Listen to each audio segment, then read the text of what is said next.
So hello friends, आज हम पढ़ेंगे थायराइड हार्मोन के बारे में। उसमें हम बायोसिंथेसिस, एक्शंस एंड अप्लाइड देखेंगे। तो सबसे पहले सिंथेसिस की बात करें तो थायराइड हार्मोन्स T3 होते हैं, T4 होते हैं, that is triiodothyronine and thyroxine, जो कि टायरोसिन और आयोडाइड से सिंथेसाइज होते हैं। तो कुछ स्टेप्स इन्वॉल्व होते हैं इसमें। First step, iodine trapping.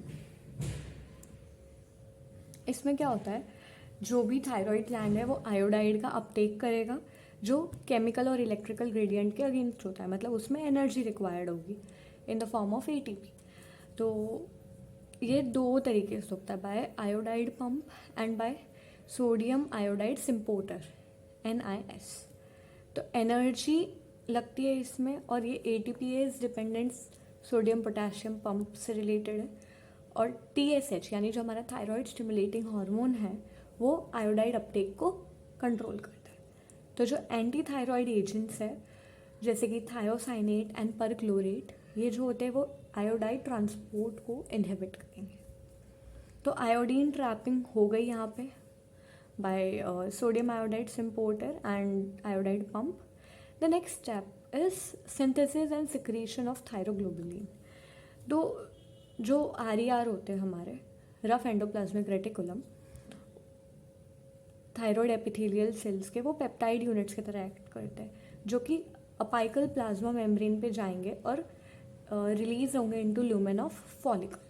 तो जो एक मॉलिक्यूल है थायरोग्लोबुलिन का, उसमें 140 टायरोसिन रेसिड्यूज होंगे, substrate for iodide for formation of thyroid hormones, और स्टोरेज साइट भी होता है थायरोग्लोबुलिन। तो ये हमारा थायरोग्लोबुलिन है, रफ एंडोप्लाज्मिक रेटिकुलम से उस पर अपाइकल मेम्ब्रेन पे आया। अब थर्ड स्टेप हमारा होता है ऑक्सीडेशन ऑफ आयोडाइड। जो I- फॉर्म है apical surface of epithelial cells पे, वो कन्वर्ट होगा I⁻0 in the presence of peroxidase. Oxidation हुआ, इलेक्ट्रॉन्स लूज किए एंड I0 फॉर्म हो गया। TSH है वो स्टिमुलेट करेगा ऑक्सीडेशन ऑफ आयोडाइड। और एंटी थायराइड ड्रग्स जैसे थायोयूरिया, थायोयूरासिल एंड मिथेमाजोल, ये जो है वो इनहिबिटर्स है। अब नेक्स्ट स्टेप है ऑर्गेनिफिकेशन ऑफ थायरोग्लोबुलिन। जो आयोडिनेशन होगा, टायरोसिन रेसिड्यूज हमने देखे थायरोग्लोबुलिन में प्रेजेंट है, उनका आयोडिनेशन होगा, और ये होगा apical membrane of cell.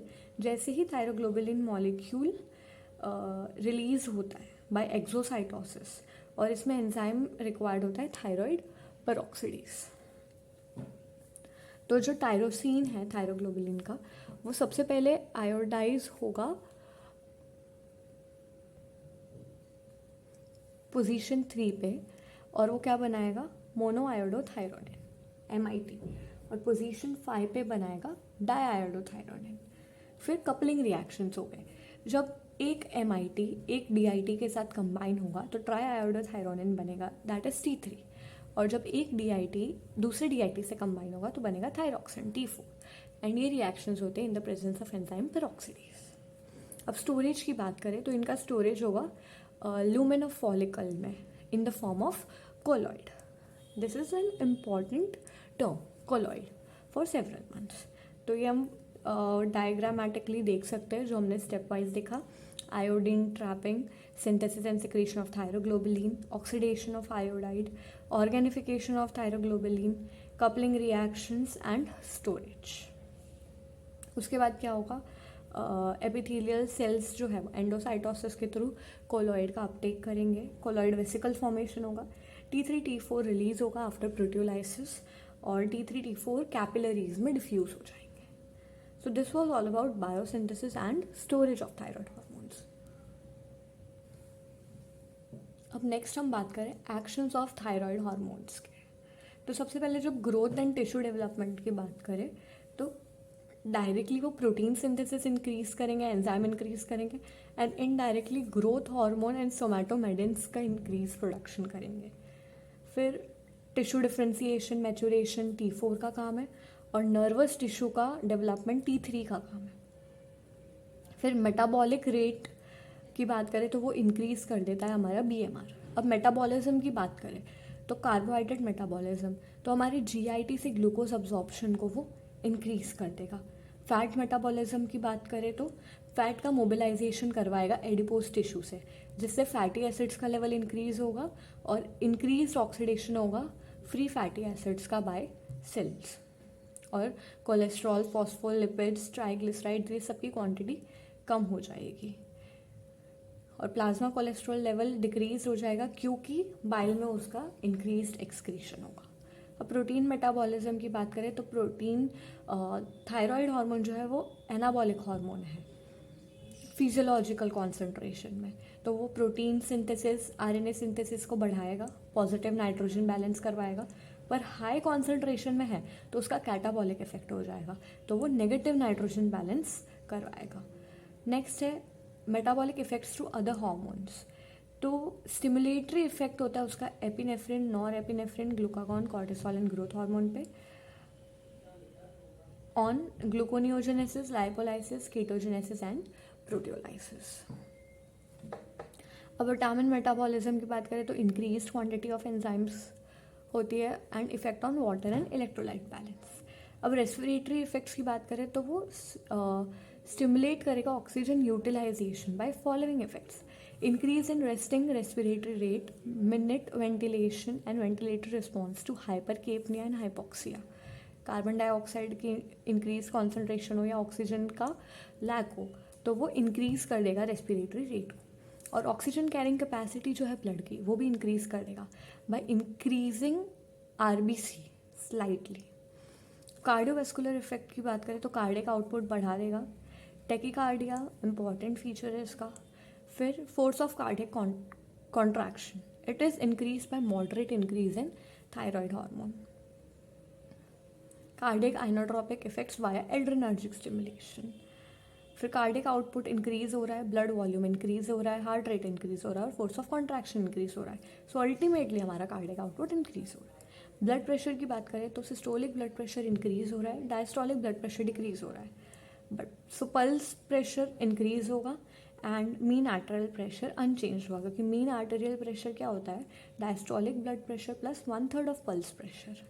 Pulse pressure is systolic minus diastolic blood pressure. So if systolic increases, pulse pressure is definitely going to increase. But mean arterial pressure considers diastolic blood pressure and pulse pressure. So it almost compensates each other's effect and it is unchanged.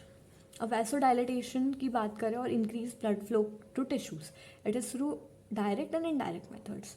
Directly, it is due to increased systemic vascular resistance by dilating arterioles in the peripheral circulation. और indirectly, oxygen का utilisation बढ़ जाएगा और heat और carbon dioxide का production बढ़ जाएगा।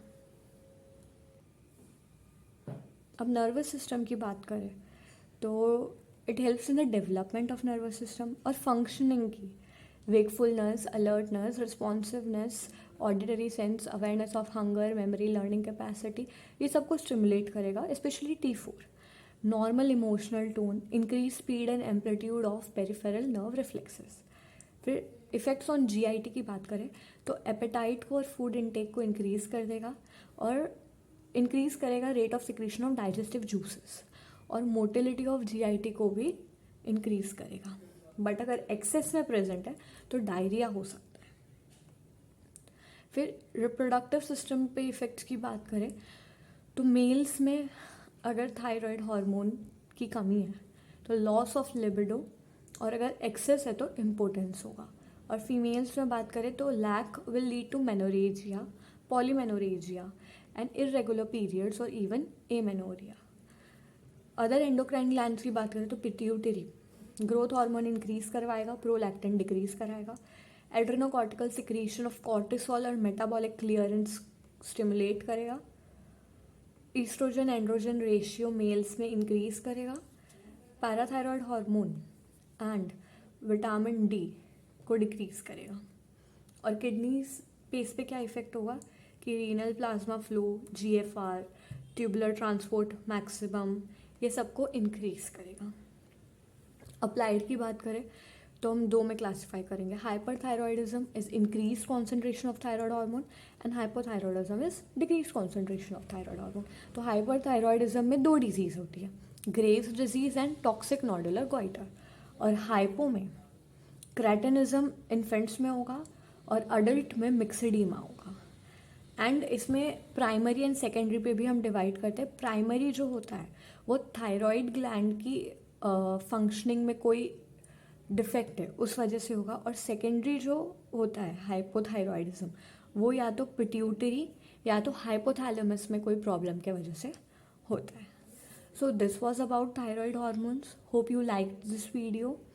Please like, share and subscribe. Thank you.